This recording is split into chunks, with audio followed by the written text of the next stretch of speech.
Buongiorno, buon popolo.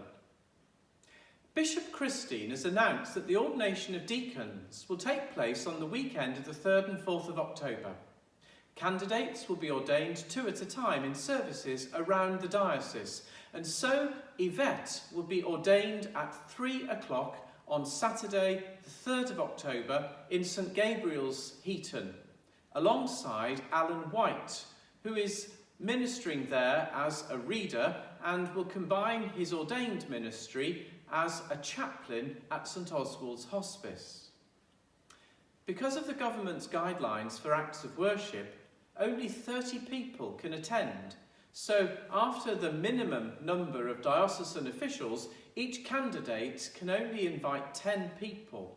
So in order for members of our congregation to take part, we are planning to stream the service so that it can be watched online.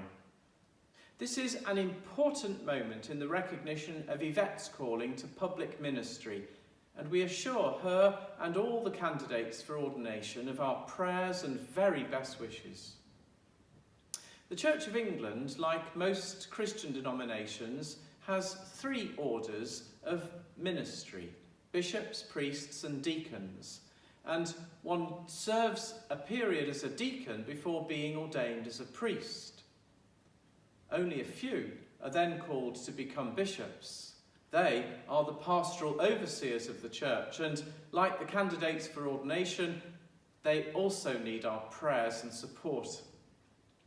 Because there are so many people to ordain over a period of just 2 weeks across the diocese, Bishop Christine has delegated the task of ordaining Yvette and Alan to Bishop Mark Bryant, who is a former Bishop of Jarrow and now lives in this diocese. I know Bishop Mark cares passionately about vocations to public ministry, and an ordination is a time for everyone to consider how God is calling them to serve him. Something I wonder is whether a deacon or priest is made deacon and priest at the moment of ordination, or whether in the service their diaconate or priesthood is simply revealed. Within all those who exercise leadership, we see characteristics of diaconate, priesthood, and even episcopacy. The word deacon means servant, and good leaders know that they serve the people whom they lead. Even those who are ordained as priests and bishops remain deacons. And this aspect of leadership is emphasised also in our use of the word ministry, which means serving people. In the New Testament, the first deacons were called together to help proclaim the gospel, to draw people to worship, to care for the sick and to look after the resources of the church, including its money. So, although amongst the 3 orders of the church it is the lowest, it is perhaps the most important. Most candidates for ordained ministry, including Yvette, will have been selected on the criteria for ministry as a priest. So sometimes diaconate is described as transitional, in contrast to permanent deacon, someone who feels called to those auxiliary roles rather than oversight as well. Again, it's hard not to feel that the ministry of a deacon is anything but auxiliary, because proclaiming the gospel, caring for the poor and sick, and looking after the church's resources seem to me to be pretty fundamental aspects of the church's flourishing.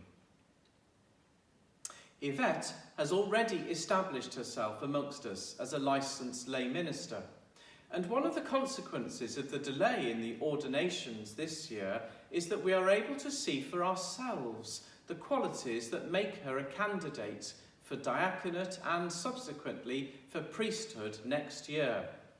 We're delighted to have her working here at St Francis, although the constraints of social distancing and prevention of the spread of coronavirus means that we haven't had the usual cycle of events to enable us to get to know her as quickly as we would like. Nonetheless, those who have been able to get to our in-person services, to Place of Welcome, or to watch any of our online productions or Zoom meetings will have enjoyed starting to get to know her. And I hope that once she is ordained, we will find other ways to make it possible for her to meet everyone who is part of our church family and also the wider community here in High Heaton. In the meantime, I'm also glad to let you know that the building work is continuing apace. The floor, ceilings and walls are taking shape in the gallery.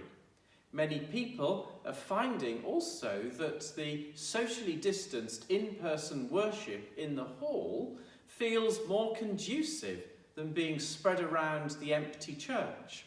And some of those who watch our online service, premiered each Sunday on YouTube at 10 o'clock, have remarked that the hall appears to be a warmer setting for the recorded experience. Once we're back in the church, I wonder how we can ensure that same warmth of spirit in our worship. Is it something to do with the colourful backdrop, the more intimate space or lighting, I wonder? In any event, I think we are also drawn together by our sharing the journey upon which the pandemic has set us.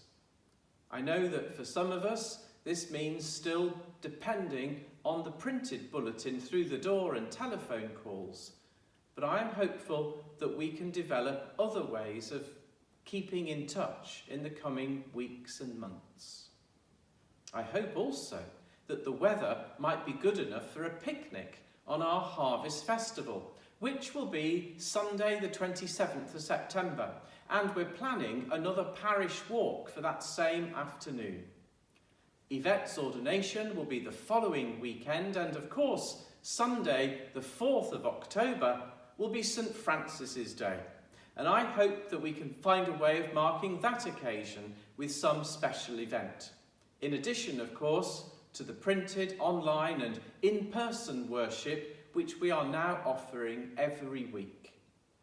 Looking ahead to Christmas, I'm also pondering some kind of outdoor nativity and carol service, perhaps an online Christmas market, and another idea is to have a walking Christmas market with stalls in people's front gardens who live near and around the church. Don't hesitate to contact me or Yvette or the church wardens if there's anything at all which you think might be a good idea for us to explore as we look forward. For our journey of faith is only ever just beginning, and even during this time of separation, that is no different.